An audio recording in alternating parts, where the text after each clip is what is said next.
성경에 나타난 헌금에 대해서 오늘 말씀을 전하고자 합니다. 우리가 헌금, 성도들로서 가장 중요한 것이 헌금이죠. 하나님 나라, 우리가 잘 알다시피 그동안 공부했지만 하나님 나라는 국가 재정과 교회 재정으로 나눈다고 이렇게 말씀드렸습니다. 그래서 국가는 조세를 통해서 이제 그 재정 원천적인 수입을 할 수도 있고, 교회는 헌금을 통해서 이제 원천적인 수입을 이제 하는 것을 우리가 알 수 있습니다. 그리고 우리가 역사적으로 볼 때 이 처음 우리가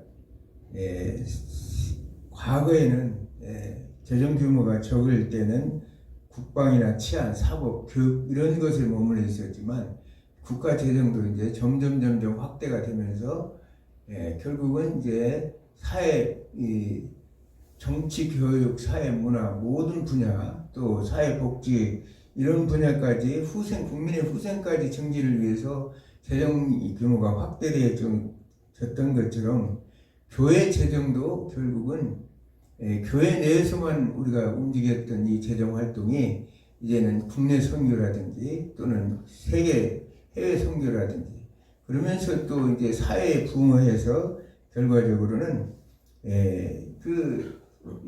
우리가 이제 해야 할 교회의 역할, 사회로서의 그 역할을 감당하다 보니까 재정 규모가 점점 확대되어지는 것을 봅니다. 그래서 교회 재정이 자체는 원천이 헌금이기 때문에 무엇보다도 헌금의 수입과 지출에 대해서 효율적인 관리라는 것이 얼마나 중요한지를 알 수 있습니다. 원래 헌금이라는 이 용어가 사전적 의미로는 바치는 돈이라는 뜻이에요. 헌금이라는 건 바치는 돈이다. 종교적 용어로서는 창조주, 오늘로 말하면 우리가 창조주, 조물주에게 인간이 바치는 이제 돈으로서 종교적 용어로 우리가 사용할 수가 있는 거죠. 그래서 고대 사회에서는 우리가 성경에 보면 이 헌금이 자체는 돈이 화폐가 이렇게 없던 시대에는 어떻게 했냐, 헌물로 드렸다는 거예요. 하나님 앞에 감사하는 마음으로 오늘날 같은 이제 헌금이 헌물로 드려졌다는 사실이에요. 그러므로 인해서 값없이 주시는 하나님의 은혜의 선물로 성도들의 감사로 드려지는 것이 이제 바로 헌금이었고, 이 헌금은 하나님을 또한 영화롭게 하고 또 하나님께서 즐겨내시는 성도들을 통해서 하나님 기쁘게 받으신다는 사실을 우리가 알 수 있습니다. 결론적으로 헌금은 피조물인 모든 인간이 창조주이신 하나님께 위임을 받아서 이 모든 피조세계를 잘 관리하다가 하나님이 받은 바 은혜에 감사하는 감사의 표시요, 또 이 모든 것들을 하나님 앞에 드리는 것이 바로 성경적인 헌금의 내용인 것을 우리가 알 수 있습니다. 그래서 구약시대의 헌금은 헌금이나 헌물 또는 봉헌 이런 뜻으로 피조물들이 인간을 창조자 하나님 앞에 드리는 당연한 의무였고, 또한 주신 은혜에 감사함으로 하는 감사의 표현이고 신앙 고백의 하나였다는 사실입니다. 우리가 이제 그래서 이제 헌금이라는 그 자체가 이제 성경적으로 보면 사람의 뜻대로 그냥 자기 마음대로 드리는 것이 아니라 드리는 그 자체도 하나님의 뜻대로 드려야 한다는 사실을 성경은 우리에게 가르치고 있습니다. 그래서 하나님의 뜻대로 드리지 않을 때 성경은 말라기 3장 8절에서 12절에 보면 하나님의 것을 도적질하는 것이라 이렇게 성경은 표현하고 있죠. 그런데 성경에서 이제 최초의 이제 제사라는 용어가 나와요. 제사라는 것은 하나님 앞에 나아가는 방법이죠. 하나님의 은혜에 감사하며 하나님 앞에 그 제사를 통해서 하나님과 교제하고 하나님 앞에 영광을 돌리며 기쁨을 드리는 것이 제사인데, 우리는 창세기 4장에 최초에 나와 있습니다. 물론 아담과 하와 시대에도 하나님께서는 제사를 드렸을 거예요. 창세기 4장에 여기 나오는 가인과 아벨의 제사 내용이 최초로 나오지만 그 가인과 아벨은 어떻게 했겠어요?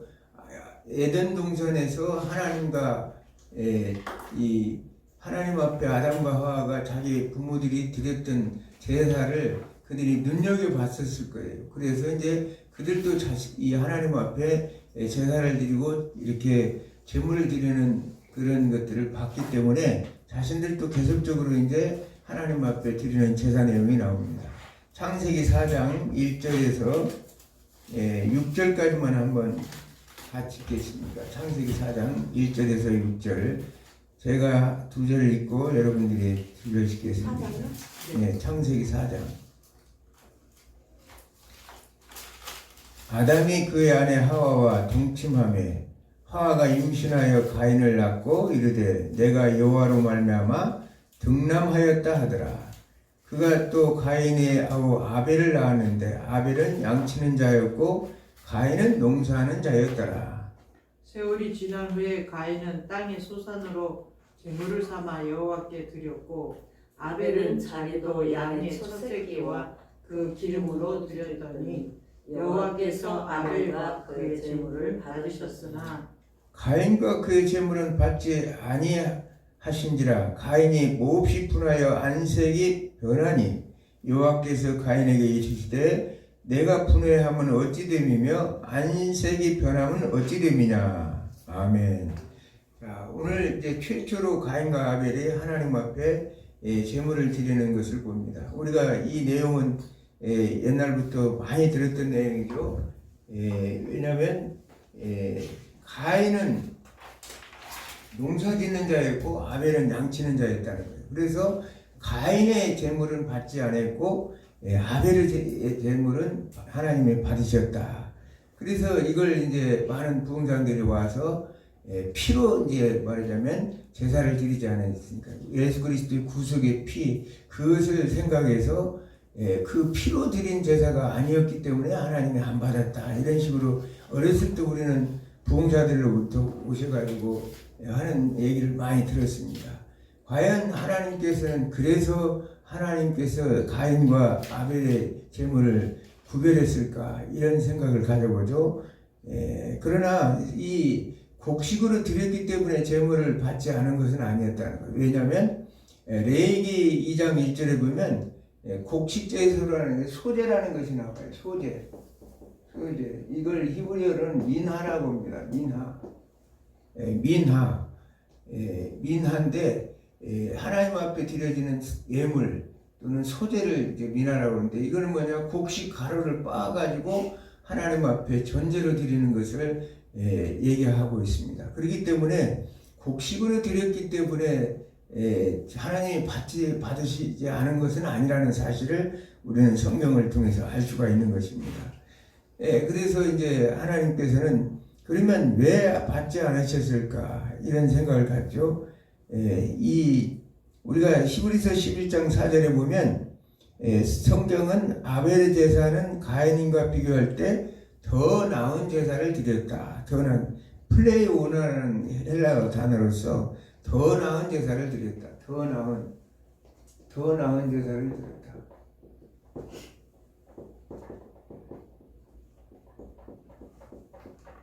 헬라어로는 플레이오나라는 단어입니다.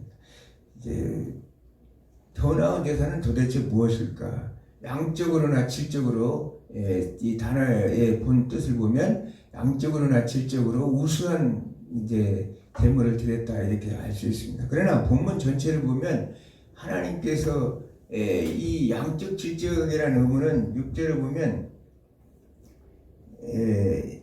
이제 여호와께서 가인에게 이르시되 내가 분하여하면 어찌 됨이며 안색이 변하면 어찌 됨이냐.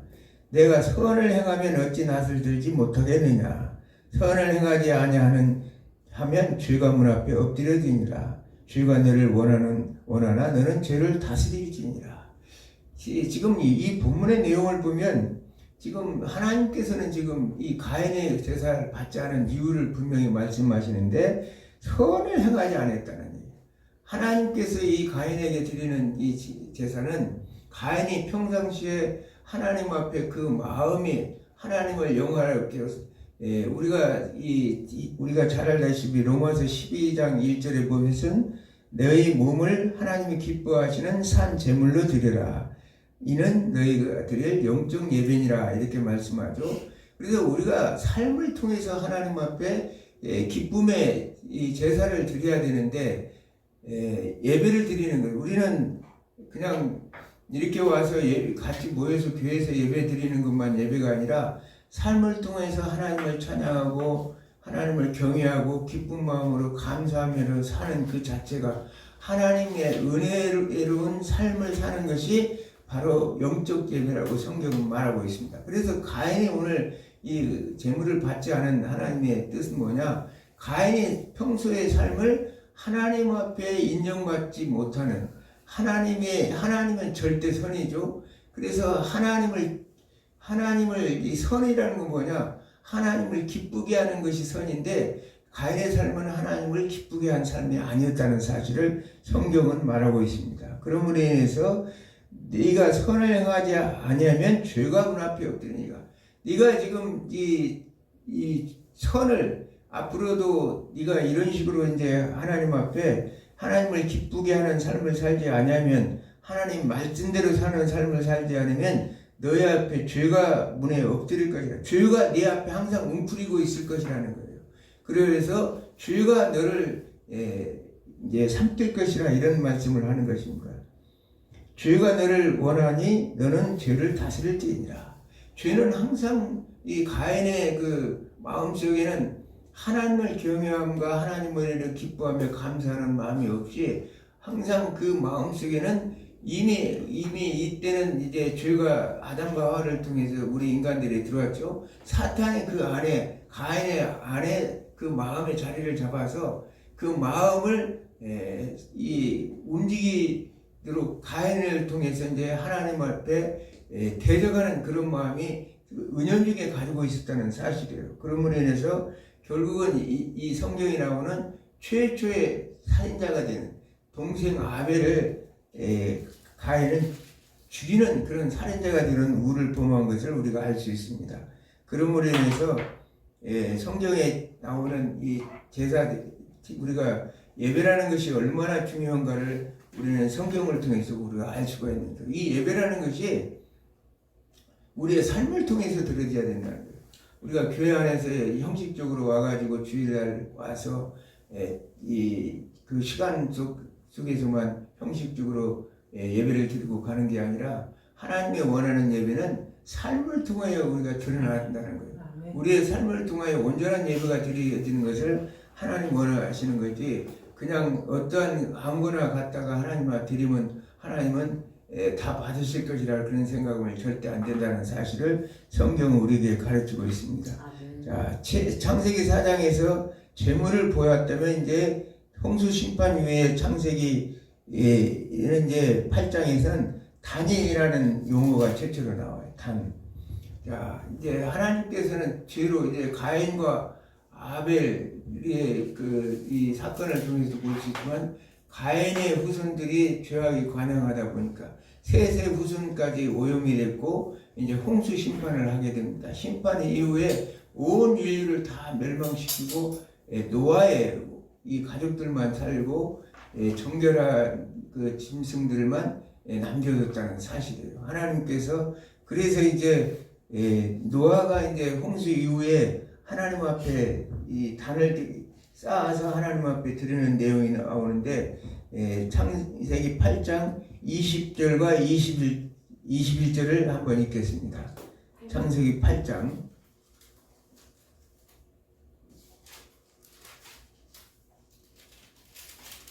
20절은? 창세기 8장 20절과 21절.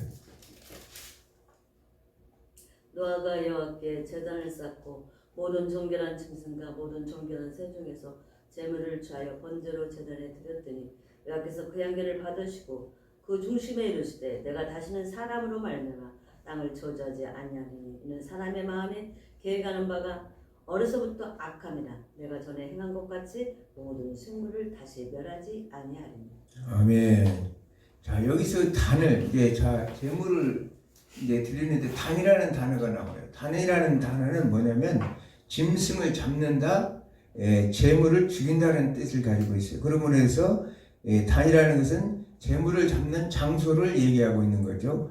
여기서 우리가 있으면 그러면서 번제를 드려 노아가 번제를 드렸다. 번제를 드렸다. 이 번제 히브리어는 올라라는 단어인데 올라라는 단어인데 우리가 이 구약에 보면 제사가 있죠. 5가지 제사가 있습니다. 번제, 속죄제도 번제, 번제와 소제, 화목제, 속죄제, 속건제, 화목제, 요제. 이 번제와 소제와 화목제는 하나님의 은혜에 감사하여 기쁨으로 자원해서 드리는 제사고, 속죄제와 속건제는 의무제예요. 의무제. 이게 자원제고 의무제. 의무로 드리는 제사라는 거예요. 그러면서 번제는 이제 모든 것을 온전히 다 태워서 드리는 것이고, 소제는 이제 아까도 말씀드렸지만 곡식을 가루를 빻아서 이제 하나님 앞에 드리고, 화목제라는 것은 이 하나님과 인간과의 관계 속에서 이웃과의 관계 속에서 화목의 제물로 드리는 것인데, 여기서는 이제 화제도 있고 여러 가지 다양한 드리는 방법, 요제도 있고 거제도 있습니다. 요제라는 것은 흔들어서 드리는 거고, 거제라는 것은 들어서 이렇게 하나님 앞에 딱 들어서 드리는 예제. 자, 속죄제는 뭐냐? 하나님과의 관계 속에서 이루어지는 우리의 죄 문제를 속죄하기. 이거는 반드시 드려야 되는 제사라는 거예요. 속건제는 우리가 어떤 구약에 나와 있는 성물에 대해서 우리가 잘못을 한다든지, 또 이웃 간에 부지중에 실수해서 죄를 범했을 때 그럴 경우에는 반드시 그 배상을 해주고, 또 하나님 앞에 속죄 제물을 속건제 제물을 드려야 된다는 사실. 그래서 오늘 지금 이 노아가 드린 제는 번제였다는 거죠. 번제 단을 통해서 제사를 드렸다. 그럴 때 하나님께서 향기를 흠양하셨다. 오늘날 여호와께서 향기를 받으셨다. 과거의 성경은 흠양하셨다, 받으셨다, 이렇게 오늘날 쓰고 있습니다. 흠양하다는 것은 하나님 앞에 드린 제물이 진정한 제사를 하나님께서 기쁘시게 받으셨다는 뜻이에요. 하나님께서 아까 가인의 제사는 받지 않으신 이유는 하나님 앞에 드린 제사가 가인이 기쁜 마음으로 드리지 않아서 드린 제사였지만, 오늘 지금 노아가 드린 제사는 하나님께 기쁜 마음으로 드렸기 때문에 또 하나님이 기쁘신 마음으로 하나님께서 제사를 받으신 것을 알 수 있습니다. 우리가 여기서 한 가지 21절에서 우리가 알 수 있는 것은, 우리가 과거에 공부했죠. 요한계시록 할 때 앞으로 지금 말씀하실 때 하나님께서 그 노아의 제물을 받으시기로 했을 때, 내가 다시는 사람으로 말미암아 땅을 저주하지 않을 것이다. 자, 땅을 저주하는 이는 사람의 마음이 계획하는 바가 어려서부터 악함이라. 내가 전한 것 같이 모든 생물을 다시는 멸하지 아니하리라. 자, 우리 지금 이 노아의 홍수를 통해서 만물이 하나님의 창조한 모든 만물이 다 멸절됐지만, 자, 우리가 계시록 21장 5절에 보면 하나님께서 이제 보좌에 앉으신 이가 이르시되 보라 내가 만물을 새롭게 하노라, 이렇게 우리가 공부했죠. 그래서 이제 이 계시록 21장에 나오는 새하늘과 새 땅처럼 모든 것들을 이 우주 만물을 다 멸절시켜버리고, 노아의 홍수 때처럼 완전히 멸절시키고 다시 새 창조를 재창조를 하시나. 이제 여러 가지 학설이 있는데, 제가 말씀드렸죠. 재창조가 아니라 리뉴얼 한다고, 리뉴얼, 갱신한다. 갱신, 리뉴얼을 한다. 오늘 본문을 통해서 내가 이제 말씀드린 것은, 우리가 창세기를 공부하면 이제는 요한계시록까지 공부했기 때문에 이 복음 내용이 이런 내용이었구나를 우리가 유추해 볼 수가 있다는 거예요. 왜 이걸 알 수 있느냐면 사람으로 땅을 다시는 저주하지 않겠다. 만물을 그 노아의 홍수 사태는 땅이 저주돼서 모든 땅에 있는 피조물들이 다 완벽하게 다 멸절시켰다는 얘기는 사람은 이제 사람도 변화시키고 모든 그 악을 제한다. 이렇게 이 새하늘 새 땅에는 바다도 없고 음부도 없고 사망도 없는, 그래서 모든 악을 제하신다는 얘기지. 모든 만물이, 인간들도 이제 예수님께서 부활하셔서 완전한 새로운 형상으로 바뀌었던 것처럼 예수님이 부활체와 같은 그런 존재로서 죄가 없는 존재로 인간도 변화된다는 것이고, 또 모든 생물을 다시는 멸하지 않는다고 하셨기 때문에, 하나님의 약속하셨기 때문에 이 재창조라는 것은 있을 수가 없는 거죠. 모든 만물을 새롭게 한다는 거예요. 새롭게 갱신시킨다는 얘기. 리제네레이션이라고 재창조하지는 않는다는 거예요. 그렇기 때문에 우리가 이 창세기를 공부하면서 우리가 요한계시록 공부한 내용을 우리가 생각해 볼 수가 있는 것입니다. 그래서 성경은 유기적으로 제가 얘기했죠. 성경 하나님의 말씀은 이렇게 창조 시대나 오늘날 현대 시대나 앞으로 있을 모든 것은 계시의 보편성 원리, 시간적 보편성 원리라고 얘기했어요. 아담 시대나 하나님의 말씀은 오늘 앞으로 있을 미래에 이제 앞으로 있을 새하늘 새 땅이 돌아가는 시대나 하나님의 말씀은 동일하고 통일성을 가지고 있고 본질적으로 동일하다는 사실을 우리에게 알 수 있습니다. 그래서 성경을 공부하고 읽을 때는 그냥 롱롱어구에서 과거는 과거고 현재는 현재다 이렇게 끊어서 생각하면 안 되고, 구약이 오늘 또 제사제도 얘기했지만 지난번에 얘기했지만 이 제사제도는 오늘날과는 좀 다른, 우리는 그 당시에는 헌물, 짐승이나 여러 가지 곡물이나 이런 것들이 되었지만 오늘날은 그 대체적인 걸로 화폐가 나왔기 때문에 화폐로 드린다 하지만 그 정신만큼은, 본질적인 정신만큼은 똑같다는 거예요. 하나님의 드리는 그 마음과 중심은 여전히 변함이 없다는 사실을 성경은 우리에게 가르치고 있습니다. 자, 아브라함 시대가 지나면서, 노아의 시대가 지나면서 다시 이제 아브라함 시대로 한번 가보죠. 자, 창세기 이제 14장으로 가겠습니다. 창세기 14장. 14장이 이제 제가 있겠습니다. 14장 17절부터 이제 쭉 보면 아브라함이 이제 갈대아 우르에서 이제 하나님의 계시를 받아서 이렇게 오게 됩니다. 그러면서 하나님께서 이제 그 가나안 땅에 도착해 가지고 제일 먼저 한 일이 하나님 앞에 단을 여호와께서 창세기 12장 7절을 한번 읽겠어요. 12장 7절. 12장 7절 제가 읽겠습니다. 그러면 여호와께서 아브라함에게 나타나 이르시되 내가 이 땅을 내 자손에게 주리라 하신지라. 자기에게 나타난 여호와께 그가 그곳에서 제단을 쌓았다. 아브라함이 이제 이 노아처럼 그 이후에는 제단을 쌓게 돼요. 그래서 이제 제단을 쌓게 되는데, 이제 그 제단을 드렸던 그런 시대 속에서 이제 조금씩 그 형태가 바뀌는 것이 뭐냐, 그 당시에는 감사함으로 어떤 것이 그냥 하나님 앞에 이 헌물을, 예물을 드리면 됐는데, 지금은 이제 조금씩 제물의 형태가 바뀌는데, 물질이 아브라함 시대에서 엄격한 규정의 제도가 출현했는데, 이게 바로 11조 제도라는 사실이에요. 아브라함이 최초의 11조를 제드리는 내용이 창세기 14장 17절에서 20절에 나타나고 있습니다. 아브라함은 이제 우리가 여기서 청성에서 잘 알다시피 이제 출애굽을 해서 애굽 땅으로 가서 애굽 왕 바로로부터 하나님께서 육축과 노비까지 많이 이제 데리고 와가지고 부자가 거부가 됐죠.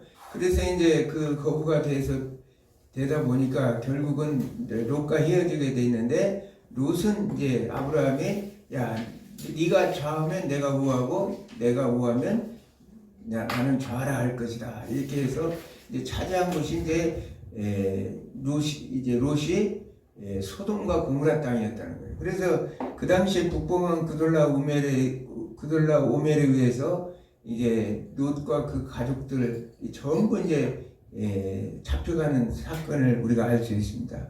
그래서 아브라함이 뒤를 쫓아서 가솔들 318명을 데리고 가가지고 그가 이제 이 하나님의 은혜죠. 하나님 은혜로 그 거대한 북방왕들 그 사람들은 훈련되고 단련되어 있는 사람들인데 그 사람들을 물리쳤다는 것은 그것도 야간 전술을 써서 이제 물리치고 왔다는 것은 대단한 하나님의 은혜가 아니고는 돌아올 수가 없었는데 돌아오는 길에 이제 오늘 본문의 내용입니다. 소돔왕과 이제 살라왕 멜기세덱이 나타난 거예요. 그래서 멜기세덱은 떡과 포도주를 가지고 왔는데 성경은 그를 가르쳐서 지극히 높으신 하나님의 제사장이라 이렇게 얘기해요. 자, 지극히 높은 하나님의 제사장이라 소개하고 있습니다. 그는 아마 가나안 왕이다 제사장이었던 것 같아요. 살렘 왕이라고 하니까 이제 우리가 재정학 측면에서 볼 때 고대에서는 뭐라고 그랬어요? 재정일치라고 그랬죠. 재정일치사회. 왕과 제사장이 똑같은 그 일을 다 감당하고 있었다는 사실이에요. 오늘날 교회 재정, 국가 재정을 하나로 통합해서 한 것이 재정일치사였다는 것을 성경은 우리에게 가르치고 있습니다. 그러므로 인해서 이제 왔을 때 그가 천재 주제시요 지극히 높으신 하나님이 아브라함에게 복을 주옵소서. 이 지극히 높으신 하나님 이을 찬송할지어다 얘기하면서 이 모든 것을 하나님께서 너희 대적을 내 손에 붙이신 지극히 높으신 하나님을 찬양할지어다 이렇게 말하고 있습니다. 그러면서 여기서 지극히 높으신 하나님이라는 것은 우리가 출애굽기 6장 3절에 보면 내가 아브라함과 이삭과 야곱의 전능하신 하나님으로 나타났으나 나의 이름을 여호와라 그들에게 알리지 아니하였다 할 때 전능하신 하나님과 똑같은 지극히 높은 하나님 엘샤다이라고 했죠. 족장들의 하나님은 엘샤다이 하나님이었다는 사실. 지극히 높으신 하나님인데 하나님께서 그 족장들의 모든 삶을 돌보신 엘샤다이라는 것은 어머니가 어린아이의 젖을 먹이는 그런 것 같은 그 보호하시는 보호 본능의 하나님. 그래서 족장들을 하나님께서 돌보셨다는 사실을 성경은 그렇게 가르치고 있습니다. 그럴 때 아브라함이 그 얻은 전리품에서 19분의 1을 멜기세덱에게 주었는데 이게 아브라함에게 멜기세덱에게 준 11조는 이 전쟁에서 승리하게 하신 하나님이 그에게 승리를 가져준 것에 대한 유일한 분이심을 천명하는 내용이었어요. 그래서 11조를 왜 이렇게 멜기세덱에게 줬을까? 그 당시에 고대 사회에서는 과거에도 얘기했지만 이 11조는 마세르라고 그랬죠. 마세르. 세금 형식도 되고 오늘날로 한다면 하나님 앞에 드리는 헌금. 이 재정일치 사회니까 똑같은 마세르죠. 다른 나라에서도 왕이나 제사장에게 10분의 1 드리는 제도가 있었다는 사실이에요. 그러므로 인해서 지금 아브라함은 멜기세덱에게 자신의 가지고 온 것 중에 10분의 1을 멜기세덱에게 바쳤던 것을 알 수가 있습니다. 이 11조의 드림은 축복에 대한 감사의 표시로 하나님께 자발적 드린 예물로서 하나님에 대한 경외심과 믿음의 표시요 신앙의 고백이었다는 사실을 성경은 말씀하고 있습니다. 자, 마하세르가 오늘 지금 아브라함의 고백처럼 하나님이 주신 은혜에 대한 축복과 감사와 신앙의 표시로 드릴 때는 그것이 헌금이지만 그 왕에게 이 통치 목적으로 하나님 앞에 그 왕에게 주었을 때는 뭐라고 그랬어요? 세금과 같다고 얘기했죠. 세금과 같다. 똑같은 마하세례인데 통치 이제 왕정 시대 와가지고는 이것이 결국은 세금과 오늘날 말하는 헌금으로 이렇게 두 종류로 이제 나눠지는 것을 봅니다. 11조 자체가 왜냐하면 정치적인 목적과 교회 종교적인 목적으로 사용되는 두 종류로 이제 나눠진 것을 우리가 알 수가 있습니다. 그러므로 인해서 이제 그 당시에 이제 앞으로 이 11조 제들은 앞으로 있을 출애굽을 통해서 제사장 나라로 삼을 이스라엘 민족에게는 이 11조의 법을 언약의 규범으로 입법하기 시작하는 최초의 사건으로 우리는 말할 수가 있다는 사실이에요. 아브라함이 드리신 11조는 언약에 대한 하나님께서 이 11조 제도가 정착하는 그런 이 규범적인 사건을 만들어 놨다는 사실을 우리가 알 수 있습니다. 그러면서 이제 창세기 28장에 가서 이제 야곱의 이제 내용을 볼 수가 있어요. 야곱이 드린 11조를 우리가 알 수 있게 한번 보겠습니다. 창세기 28장 10절에서 22절. 10절에서 22절. 읽어요? 아니요, 제가 이제 보면서 이제 시간이 이제 많이 걸리니까. 자, 오늘 이 야곱은 어떻게 했어요? 형 에서를 피해서 이제 도망을 가는 거죠. 자기 외삼촌은 바다나람으로 도망가는 길에 이게 그 베델이라는 땅에 이르러서 이제 돌을 베고 잠을 자는데 한 꼭대기 하늘에 사닥다리가 왔다 갔다 하고 하나님의 사자들이 오르락내리는 것을 봤다는 사실을. 그래서 이제 하나님께서 그때 나타나서 말씀하신 걸 나는 여호와니 너의 조상 너의 조부 아브라함의 하나님이요 이삭의 하나님이야. 내가 누워있는 땅을 내가 너와 네 자손에게 주리니 14절에 보니까 땅의 모든 족속이 너와 네 자손으로 말미암아 복을 받으리라. 이렇게 하나님께서 막 말씀하셨어요. 그러면서 15절에 보니까 내가 너와 함께 있어 내가 어디로 가든지 너를 지켜 너를 이끌어 이 땅으로 돌아오게 하리라. 이렇게 이제 하나님께서 말씀하세요. 자, 하나님의 언약은 아브라함과 이삭과 야곱으로 이어진다고 그랬죠. 언약 관계가 지금 하나님과 언약 관계를 얘기했죠.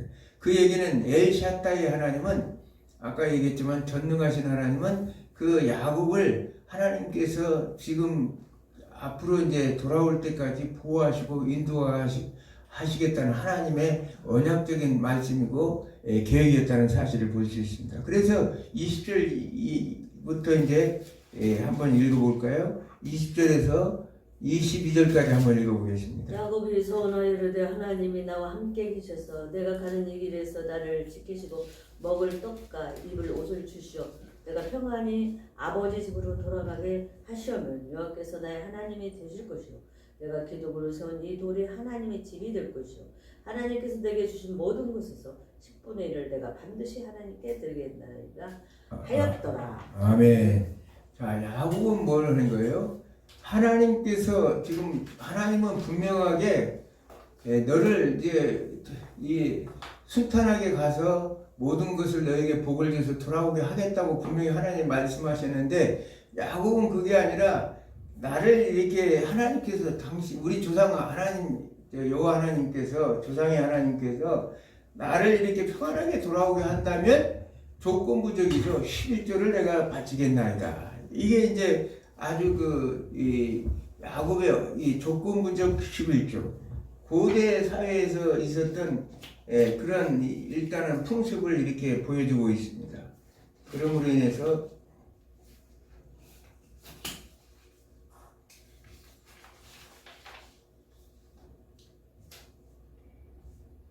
야곱은 이제 하나님께서 모든 것들이 분명하게 약속을 하셨는데도 그는 이제 돌아올 것이라는 약속을 앞으로 이제 더 너에게는 더 큰 이보다도 더 큰 복을 주시겠다고 분명히 약속했는데도 그걸 이해하지 못했다는 거예요. 우리가 신앙생활하면서 성경은 분명히 우리에게 말씀하고 있죠. 하나님께서 복에 복을 더하고 너에게 모든 것을 해줄 것이라 이렇게 약속하지만 우리가 자칫 잘못하면 우리가 신앙생활하면서 헌금을 드릴 때도 또 충성하면서도 조건부적으로 할 때가 많이 있어요. 근데 이 야곱이 오늘 이런 이 서원이 아주 의무적이고 조건적이었다는 거예요. 그 고대 사회에서는 이렇게 서원을 이라는 것이 하나님께서 우리는 사사기에 우리가 입다를 통해서 알 수가 있죠. 사사기의 입다를 보면 자기가 암몬 자손과의 전쟁을 치르기 위해서 이제 그 여러 가지로 이제 준비해서 가면서 하나님께서 나를 이기게 해서 저 암몬 자손을 무찌르게 해서 돌아올 때 제일 먼저 내 문 앞에서 나타난 자가 있다면 내가 그를 아까 얘기해서 이 번제로 드린다고. 번제라는 건 태워서 완전히 한다고. 사람을 번제로 인신 제사를 드리겠다고 어리석게도 사사기에 있다가 그 일을 해서 돌아오는 길에 자기 무남동료 딸을 결국은 딸이 마중 나와서 결국은 그 딸을 번제로 드리는 내용이 안타까운 사사기 사건 중에서 있다 보면 너무나 가슴 아픈 사건이 나와요. 왜냐하면 하나님의 서온 것을 반드시 드려야 되니. 그렇기 때문에 함부로 우리가 하나님 앞에 소원을 해서는 안 된다는 것을 성경은 우리에게 가르치고 있습니다. 우리는 신앙생활을 할 때 하나님을 우리가 여기서 우리가 알 수 있는 것은 신앙생활 할 때 하나님을 조종하려고 해서는 안 된다.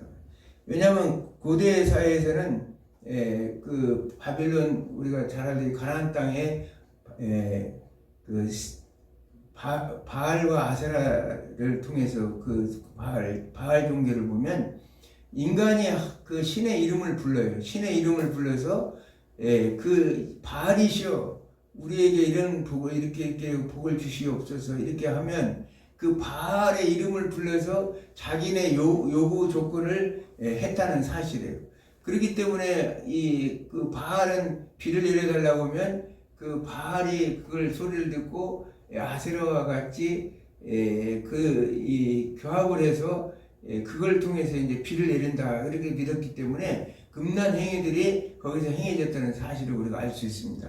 그래서 하나님을 조종하는 그런 신들에게 이름을 불러서 신들을 조종하는 그 당시 풍습이 있었다는 사실이에요. 그럴 때 우리가 출애굽기 사건에서 우리가 잘 알다시피 출애굽기 3장 13절에 14절에 보면 하나님께서 모세를 지도자로 세우실 때 너희 조상 하나님이 나를 보냈다 하면 그 이름을 무엇이라고 물으면 내가 무엇이라 말하겠습니까? 이렇게 이제 말하니까 하나님이 대답하기를 나는 스스로 있는 자라. 이 말은 하나님께서 지금 우리가 여기서 보면 여호와의 이름을 이제 뭐라고 얘기할 것입니까? 얘기하니까 이 지금 하나님은 알아들었어요. 왜냐하면 고대 이 사회의 풍습을 알기 때문에 여호와를 조종한다는 것을 알기 때문에 하나님께서 야 너희들이 나는 조종되는 신이 아니야. 나는 스스로 있는 자야. 우리가 하나님은 이미 이 요한복음 1장 1절을 보면 태초에 계신 하나님. 그래서 태초에라는 말씀이 계시니라 할 때 그 태초가 이제 아르케라는 단어인데 창세 이전 우리 우주 만물을 창조하기 이전에 부터 계셨다는 이 선대적인 하나님인 것을 말하고 있죠. 그러므로 인해서 나는 스스로 있는 자라는 말은 이 모든 우주 만물을 너희들이 생각하는 신들처럼 마음대로 이름을 불러서 조종하는 신이 아니라는 것을 성경은 우리에게 말씀하고 가르치고 있는 거예요. 그래서 하나님께서 지금 이 말을 한 것처럼 야곱은 지금 하나님을 그런 식으로 지금 생각하고 서원 기도를 드렸던 걸 우리가 알 수 있습니다. 우리가 잘 아는 아라비안 나이트 나오는 알라딘의 요술 램프가 있죠. 그래서 요술 램프의 주인이 살인자든 강도든 램프 주인이 요구에 따라서 절대적으로 순종하는 하나님을 그런 하나님으로 생각하고 있다는 거예요. 또 알리바바의 40인의 도둑에도 나오지만 열려라 참게 하면 그 엄청난 보물을 자기가 이렇게 자기 것으로 만들 수 있는 하나님을 그런 신으로 생각한 뭐 이제 이 조건부적인 우리가 신앙 이 기도라든지 이런 하나님 나에게 이런 걸 주시면 내가 이렇게 하겠나이다 하는 것은 하나님을 우리 인간이 조종하려는 그런 마음이라는 거예요. 하나님은 절대적인 주권을 가지신 분이지 인간에 의해서 절대적으로 조종되는 분이 아니라 하시는 사실을 성경은 우리에게 말씀하고 있습니다. 그래서 이제 하나님은 약속대로 하나님께서 출애굽기 우리가 32장에 보면 그 하나님께서는 야곱이 창세기 32장에 보면 야곱이 그 돌아올 때 내가 지팡이 하나를 가지고 요단을 건넜더니 두 때를 이뤘나이다 이렇게 고백하는 것처럼 하나님은 그 언약을 신실하게 지키기 위해서 야곱이 비록 그런 말을 했을지라도 하나님은 자신이 말씀하신 그 언약을 지키기 위해서 야곱을 거부가 돼서 돌아오게끔 하시는 것이 하나님의 뜻이었다는 사실을 우리는 성경을 통해서 알 수 있습니다. 그러므로 인해서 그가 오다가 이제 결국은 이제 세겜 땅에서 머무르게 되죠. 그래서 자기 딸 디나의 강간 사건이 생기면서 하나님이 베들로 올라가라. 네가 약속했던 베들로 가서 네가 서원했던 11조를 드리라 이 말이에요. 그래서 그때 이제 세겜에다가 그 야곱이 깨닫고 우상의 그 제물과 여러 가지를 그곳에 놓고 결국은 하나님 앞에 이제 회개하고 그러므로 인해서 이제 베델에서 하나님의 약속을 우리 성경은 나오지 않았지만 우리가 지켰을 것이라는 유추해 볼 수 있어요. 왜냐 베델에서 가서 여기다 단을 쌓고 하나님 앞에 이 11조를 드리겠다고 했기 때문에 그 자기 딸이 강간당하는 추모를 당하고 야곱은 하나님과 약속을 기억하지 못하고 있다가 그가 결국은 돌이켜서 그 약속을 지켰던 걸 우리가 알 수 있습니다. 우리가 맹세한다고 여기서 우리가 오늘 강조하고 있는 것은 하나님 앞에 여러분 우리가 신앙생활하면서 조건부적인 give and take라고 하나님께서는 그렇게 조정되는 하나님이 결코 아니라는 거예요.